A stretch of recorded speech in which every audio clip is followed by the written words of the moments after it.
കല്യാണിക്കുട്ടിയുടെ കണ്ണുകൾ ഞാനപ്പോഴാണ് ശ്രദ്ധിച്ചത്. ഉയർന്ന കൃഷ്ണമണികൾക്കിടയിൽ ഇളം നീല നിറത്തോടെ അവ തിളങ്ങി. അവളുടെ മേൽച്ചുണ്ടിൽ വിയർപ്പ് തുള്ളികൾ പൊടിഞ്ഞു. അവൾക്ക് തൻ്റെ കൈകാലുകളുടെ മേൽ സ്വന്തമായി നിയന്ത്രണം ഇല്ലാതായി കഴിഞ്ഞു എന്ന് ഞാൻ കണ്ടുപിടിച്ചു. അവൾ എന്നെ സർവ്വശക്തിയും ഉപയോഗിച്ചു കുളപ്പുരയുടെ ചാണകം മെഴുകിയ നിലത്തേക്ക് മെല്ലെ വീഴ്ത്തിയിട്ടു. എൻ്റെ ശരീരത്തെ കോരിത്തെരിപ്പിച്ചുകൊണ്ടവൾ എല്ലായിടത്തും നോവുന്ന ചുംബനങ്ങളാൽ പൊതിഞ്ഞു. ഞാൻ ലജ്ജയാലും അപമാനഭാരത്താലും എൻ്റെ കണ്ണുകളടച്ചു. എത്ര നേരം ഞാൻ ജീവച്ഛവം എന്നപ്പോൾ അവളുടെ ആക്രമണത്തിന് വഴങ്ങി അവിടെ കിടന്നുവെന്ന് എനിക്ക് തന്നെ ഓർമ്മയില്ല. യുഗങ്ങളോളം ഞാൻ അവളുടെ തുടിക്കുന്ന കൈകാലുകളുടെ അടിമയായിരുന്നു. അതിനുശേഷം ഞാൻ അവളുടെ പ്രേമഭോജനമായി മാറി. അവളുടെ വായിൻ്റെ നനവും സ്വാദും എൻ്റേതായി. അവളുടെ ശരീരത്തിൻ്റെ മാർദ്ദവങ്ങളും കാഠിന്യങ്ങളും എൻ്റെ സഹവർത്തികളായി.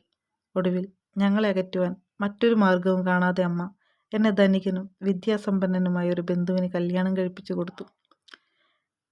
വിവാഹത്തിൻ്റെ തലേന്നാൾ കല്യാണിക്കുട്ടി എന്നെ തന്നോടടുപ്പിച്ചുകൊണ്ട് പറഞ്ഞു, ഷീല, നമുക്ക് ഈ നാട്ടിൽ നിന്ന് എങ്ങോട്ടെങ്കിലും രക്ഷപ്പെടാം. ഞാൻ എന്ത് ജോലി ചെയ്തു നിന്നെ സംരക്ഷിക്കാം. നീ എന്ത് ജോലി ചെയ്തു സംരക്ഷിക്കും? നിന്റെ വിദ്യാഭ്യാസം കൂടി പൂർത്തിയായിട്ടില്ല. നാം പട്ടിണി കിടന്നു തെരുവിൽ കിടന്നു മരിക്കും. ഞാൻ പറഞ്ഞു, ഈ ബന്ധുവിനെ നീ സ്നേഹിക്കുമോ? എന്നെ സ്നേഹിക്കുന്ന നിനക്ക് അയാളെ തൃപ്തിപ്പെടുത്താൻ സാധിക്കുമോ? കല്യാണിക്കുട്ടി ചോദിച്ചു. എൻ്റെ ഭർത്താവിന് എന്നേക്കാൾ 21 വയസ്സ് കൂടുതൽ പ്രായമുണ്ടായിരുന്നു. ചെവിക്ക് മീതെ നര തുടങ്ങിയ ചുരുണ്ട മുടിയും സ്വല്പം തടിച്ച ശരീരപ്രകൃതവും ഉണ്ടായിരുന്ന അയാളെ കല്യാണിക്കുട്ടി ഒരു വിരൂപനായി കണക്കാക്കി. നിന്നെപ്പോലുള്ള ഒരു സുന്ദരിയെ ആ വിരൂപന് കൊടുത്തത് മഹാപാപമായി. നിന്റെ അമ്മയെ ദൈവം ശിക്ഷിക്കട്ടെ, അവൾ എന്നോട് പറഞ്ഞു. വിരൂപനല്ല എൻ്റെ ഭർത്താവ്, ഞാൻ പറഞ്ഞു. കല്യാണിക്കുട്ടി പെട്ടെന്ന് തുടുത്ത കവിളുകളോടെ എൻ്റെ മുറിയിൽ നിന്ന് ഇറങ്ങിപ്പോയി. മധുവിധ കാലത്ത് എൻ്റെ ഭർത്താവ് എന്നോട് ചോദിച്ചു, നിന്റെ ആ സ്നേഹിത കല്യാണിക്കുട്ടി, അവൾക്ക് എന്നോട് എന്താണ് ഇത്ര ദേഷ്യം? എന്നോടൊരൊറ്റ അക്ഷരം അവൾ ഇതുവരെ ഉരിയാടിയിട്ടില്ല. ഇന്നലെ നാം ബാഡ്മിൻ്റൺ കളിക്കാൻ അവളെ വിളിച്ചപ്പോൾ അവൾ ഓടിപ്പോയി. എന്നോട് അവൾക്ക് അസൂയുണ്ടെന്ന് എനിക്ക് തോന്നുന്നു. ഞാൻ പറയുന്നത് ശരിയല്ലേ? ഞാൻ അദ്ദേഹത്തെ അവളുമായി താരതമ്യപ്പെടുത്തിക്കൊണ്ടേയിരുന്നു. ബിയറും ഉള്ളിയും സിഗരറ്റും മണക്കുന്ന അയാളുടെ വായുമായി കറുകപ്പുല്ലുകളുടെ നിറമണമുള്ള അവളുടെ വായിനെ ഞാൻ താരതമ്യപ്പെടുത്തിയപ്പോൾ അയാൾ പരാജയപ്പെട്ടു. തനിക്ക് സുഖിക്കണമെന്ന ഉദ്ദേശത്തോടെ അവൾ തടവിയതും വിരലുകളാൽ മർദ്ദിച്ചതും ചുണ്ടുകളാൽ പ്രീതിപ്പെടുത്തിയതും എത്ര ശ്രമിച്ചിട്ടും എനിക്ക് മറക്കുവാൻ കഴിഞ്ഞില്ല. വിവാഹശേഷമാണ് ഞാൻ മെഡിസിന് ചേർന്നത്. കല്യാണിക്കുട്ടിയും മറ്റൊരു നഗരത്തിലുള്ള മെഡിക്കൽ കോളേജിൽ ചേർന്നു. അവളുടെ കുടുംബത്തിന് വേണ്ട സഹായങ്ങൾ തുടർന്ന് ചെയ്യുവാൻ എൻ്റെ അമ്മ തയ്യാറായി.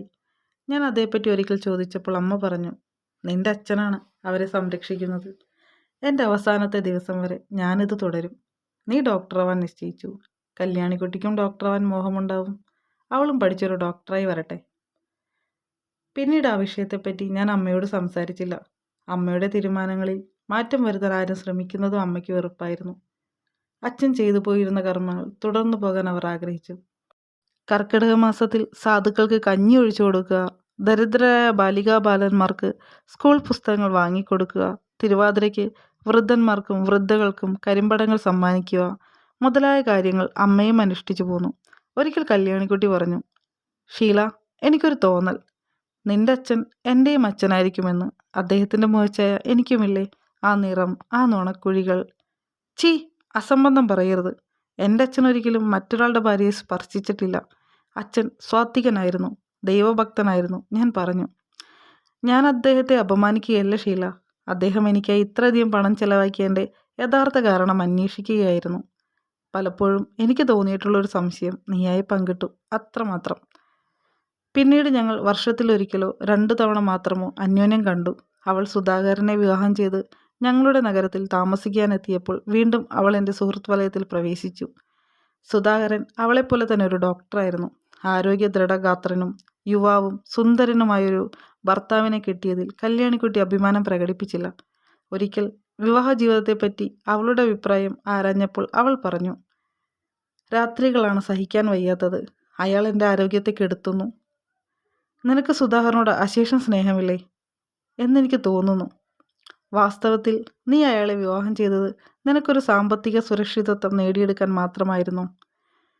കല്യാണിക്കുട്ടി തൻ്റെ ഇടത്തെ കൈകൊണ്ട് എൻ്റെ മുഖം പൊക്കി. ക്രോധഭാവത്തോടെ അവൾ എന്നെ തുറിച്ചു നോക്കി. നിന്നെ ഞാൻ സ്നേഹിച്ചു എന്നതുകൊണ്ട് നീ ദുസ്വാതന്ത്ര്യം കാണിക്കുന്നു. ഇത്തരം ചോദ്യങ്ങൾ ചോദിക്കുവാൻ നിനക്കെങ്ങനെ ധൈര്യം വന്നു? അവൾ ചോദിച്ചു. മാപ്പ് തരണം. നിന്നോട് മാത്രമേ ഞാൻ എൻ്റെ മനസ്സ് തുറന്നു സംസാരിക്കാറുള്ളൂ.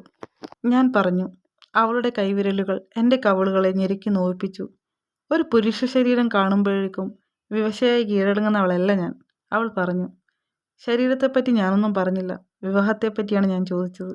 നീ സുധാകരനെ സ്നേഹിക്കുന്നുണ്ടോ? ഞാൻ ചോദിച്ചു. നീ നിന്റെ ഭർത്താവിനെ സ്നേഹിക്കുന്നുണ്ടോ? അവൾ ചോദിച്ചു. തീർച്ചയായും ഞാൻ അയാളെ സ്നേഹിക്കുന്നുണ്ട്. നിനക്ക് 10 ലക്ഷം രൂപയുടെ വീടും സുന്ദരനായ ഒരു ചെറുപ്പക്കാരനെ ഞാൻ തരാമെന്ന് പറഞ്ഞാൽ നീ അയാൾ ഉപേക്ഷിക്കാൻ തയ്യാറാവില്ലേ? കല്യാണിക്കുട്ടി ചോദിച്ചു. നീ യഥാർത്ഥത്തിലും ഒരു ദുഷ്ടജീവിയാണ്, ഞാൻ പറഞ്ഞു. നിന്റെ ഉള്ള ചികഞ്ഞ് നിന്റെ രഹസ്യങ്ങളെ അന്വേഷിച്ച് കണ്ടെത്തുന്നത് കൊണ്ടാണോ നിന്റെ കണ്ണുകളിൽ ഞാനൊരു ദുഷ്ടജീവിയായത്?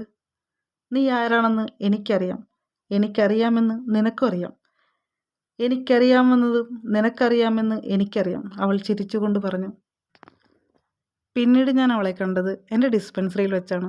അവൾ വിളർത്തും മെലിഞ്ഞും കാണപ്പെട്ടു. എന്നെ കാണാനെത്തിയ രോഗികളെ മറന്ന് ഞാൻ അവളെ പിടിച്ചു വലിച്ചുകൊണ്ട് എൻ്റെ മുറിയിലെത്തിച്ചു. നീ വരുന്നുണ്ടെന്ന് എന്തുകൊണ്ട് എന്നെ അറിയിച്ചില്ല? ഞാൻ എല്ലാം ഉപേക്ഷിച്ച് സ്റ്റേഷനിൽ വരുമായിരുന്നു. ഞാൻ ആവലാതിപ്പെട്ടു. താൻ ഗർഭിണിയാണെന്നും ആ ഗർഭം അലസിപ്പിച്ചു കൊടുക്കണമെന്നും അവൾ പറഞ്ഞു. താൻ താമസിക്കുന്ന നഗരത്തിൽ വെച്ച് അത് നടത്തിയാൽ സുധാകരനും ബന്ധുമിത്രാദികളും ഏതു വിധത്തിൽ ആ രഹസ്യം മനസ്സിലാക്കി തന്നെ ശിക്ഷിക്കുമെന്നും കല്യാണിക്കുട്ടി പറഞ്ഞു. അവൾക്കൊരു കുഞ്ഞിനെ പ്രസവിക്കാൻ യാതൊരു ബുദ്ധിമുട്ടുണ്ടാവില്ലെന്നും ബുദ്ധിമുട്ടുണ്ടെങ്കിൽ തന്നെ ഞാനൊരു സിസേറിയൻ നടത്തിയ ആ കുഞ്ഞിനെ കുഴപ്പം കൂടാതെ പുറത്തെടുക്കുകയും ചെയ്യും. എനിക്ക് സുധാകരൻ്റെ കുഞ്ഞിനെ പ്രസവിക്കണ്ട, അവൾ പറഞ്ഞു. പിന്നെ എന്തിനായി നീ ഇത് അബദ്ധ ജീവിതം നയിക്കുന്നു? സുധാകരൻ്റെ കുഞ്ഞിനെ ജീവിക്കാൻ അനുവദിക്കാത്തത് അയാളോട് ചെയ്യുന്ന കൊടും കൈയാണെന്ന് നിനക്കറിയില്ലേ? ഞാൻ ചോദിച്ചു. അവളെ മേശക്കട്ടിലിൽ കിടത്തി പരിശോധിക്കുകയായിരുന്നു ഞാൻ. ഇടത്തോട്ട് ചരിച്ചു വെച്ച ആ മുഖം തുടിക്കുന്നത് ഞാൻ കണ്ടു. എൻ്റെ ഗർഭപാത്രം അശുദ്ധമായെന്നൊരു തോന്നൽ എന്നെ അലട്ടുന്നു. സുധാകരനെ ഞാൻ ഒരിക്കലും ബഹുമാനിച്ചിട്ടില്ല. അയാളെപ്പോലുള്ളൊരു സാധാരണ മനുഷ്യൻ്റെ കുഞ്ഞിനെ ഞാൻ 10 മാസം എൻ്റെ ശരീരത്തിൽ വളർത്തിയെടുക്കുകയില്ല. അയാളുടെ കുഞ്ഞിനെ ഞാൻ ഒരിക്കലും പ്രസവിക്കില്ല, അവൾ പറഞ്ഞു. പിന്നെ ആരുടെ കുഞ്ഞിനെയാണ് പ്രസവിക്കാൻ നീ ഇഷ്ടപ്പെടുന്നത്? ഞാൻ നീരസത്തോടെ ചോദിച്ചു. പെട്ടെന്ന് എഴുന്നേറ്റിരുന്ന് അവൾ എൻ്റെ ചുണ്ടുകളിൽ ചുംബിച്ചു. അവളുടെ തൊലിയുടെ ആ പ്രത്യേക മണം എന്നെ കീഴടക്കി. പുതുമഴയെ അനുസ്മരിക്കുന്ന ഗന്ധം. നിന്റെ കുട്ടിയെ മാത്രമേ എനിക്ക് പ്രസവിക്കാൻ ആഗ്രഹമുള്ളൂ, അവൾ ഒരു ഗർഗതത്തോടെ പറഞ്ഞു. ഹലോ കൂട്ടുകാരെ, സെക്കൻഡ് പാർട്ട് ഇവിടെ അവസാനിക്കുന്നു. നിങ്ങൾക്ക് ഈ വീഡിയോ ഇഷ്ടപ്പെട്ടാൽ കമൻറ്റ് ചെയ്യുക, ലൈക്ക് ചെയ്യുക. കഥകൾ കേൾക്കാൻ ഇഷ്ടമുള്ള നിങ്ങളുടെ കൂട്ടുകാരിലേക്ക് ഈ വീഡിയോ ഷെയർ ചെയ്യുക. Thank you for watching me.